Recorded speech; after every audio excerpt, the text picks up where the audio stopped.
বিসমিল্লাহির রহমানির রহিম।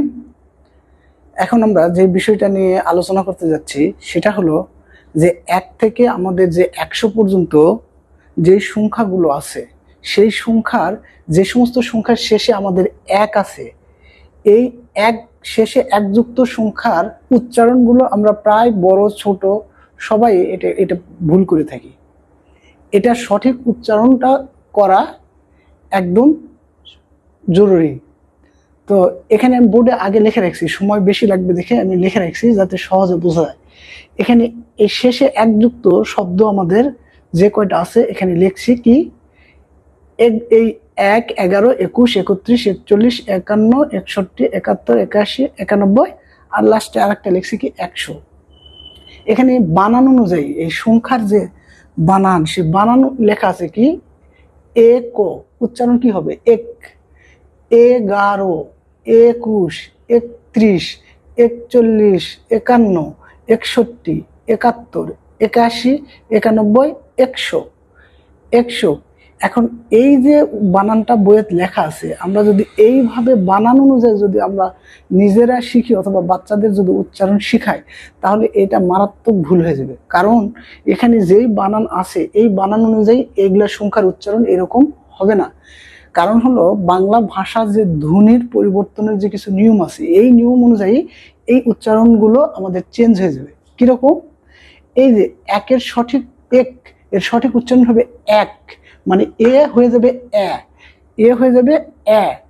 তাহলে এখানে একইভাবে এখানে এ হয়ে গেছে এ, কিন্তু এখানে আবার 21-এ কিন্তু এ ঠিকই আছে, আবার 31-এও এ কিন্তু ঠিক আছে, আবার এই 41-এ এখানে এটা এ হয়ে গেছে, এখানে এটা এ হয়ে গেছে, এখানে এ উচ্চারণ হবে, এখানে এ উচ্চারণ হবে।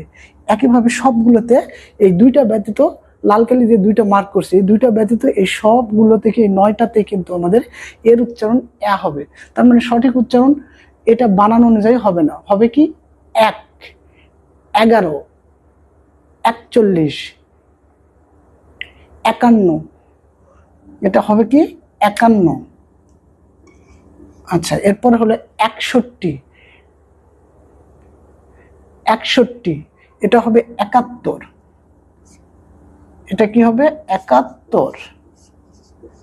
আচ্ছা, তারপরে হবে 81, 91, 100। এখন যদি আমরা পড়াই 100 তাহলে কিন্তু হবে না। তো এটা কেন হলো? আদৌ কি আমি যেটা বললাম এটা ঠিক নাকি এটার উচ্চারণে ঠিক? আমার কথা যে ঠিক তার প্রমাণ কি? প্রমাণটা হলো যে বাংলা ভাষার যে ধ্বনির একটা পরিবর্তন নিয়ম আছে অনেকগুলো, তার মধ্যে একটা হলো এই এর পরে বাংলা ভাষা কোনো শব্দে এই এর পরে আমাদের এর পরে যদি আমাদের স্বরীয়, স্বরিয়া অথবা রস্বই এই স্বরান্ত ধ্বনি আসে, এর পরের উচ্চারণ যদি কি হয় স্বরান্ত ধ্বনি আসে, মানে অ, আ বা ই, স্বরান্ত ধ্বনি মানে যেগুলো সহজে উচ্চারণ করা যায়, মুখের কোথাও বাধা হয় পায় না, তাহলে এর উচ্চারণ তখন হয়ে যাবে এ।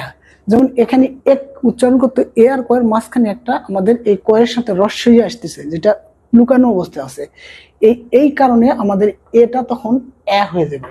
আরেকটা কারণ হলো যে এখানে সংক্ষিপ্ত একবারে উচ্চারণ হয়েছে, এর পরের উচ্চারণ কোনো দীর্ঘতা নেই, যার কারণে এখানে এটা তখন এ হয়ে গেছে, এটা হবে 1।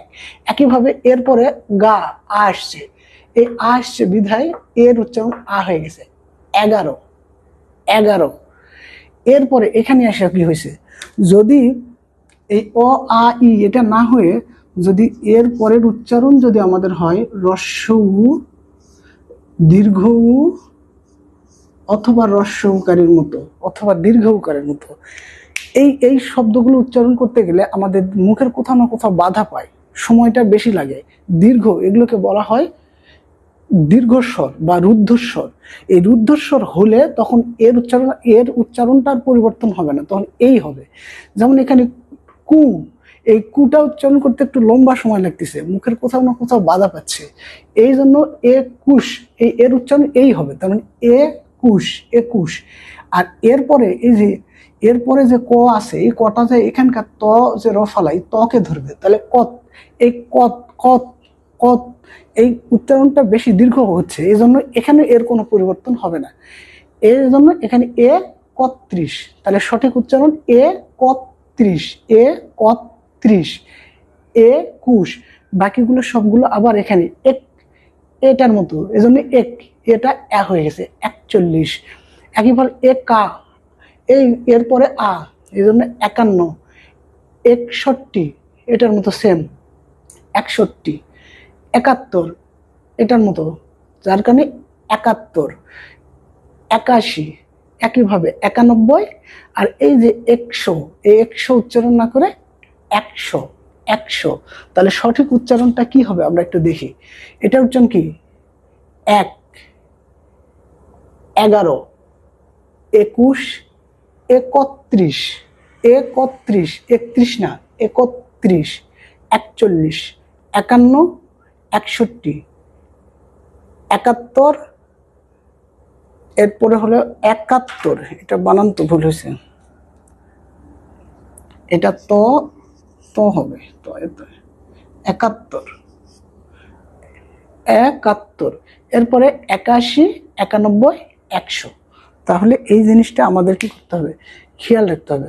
মূলত যখন আমরা নিজেরা এটা জানলাম কেন এটা পরিবর্তন হয়েছে এ বা এ, এটা বাচ্চাদের যখন আমরা পড়াবো, আমাদের শিক্ষার্থীরা যখন এটা শিখবে, যেটা প্রাথমিক লেভেলে, তাদেরকে এত বাংলা গ্রামার শেখানোর দরকার নেই, শুধু উচ্চারণটা আমরা পড়াবো যে এটার উচ্চারণ হবে ১, ১১, তারপরে এভাবে ২১, ৩১, ৩১, ৮১, এভাবে সঠিকভাবে ১০০ না ১০০, এরকম যেন না হয়।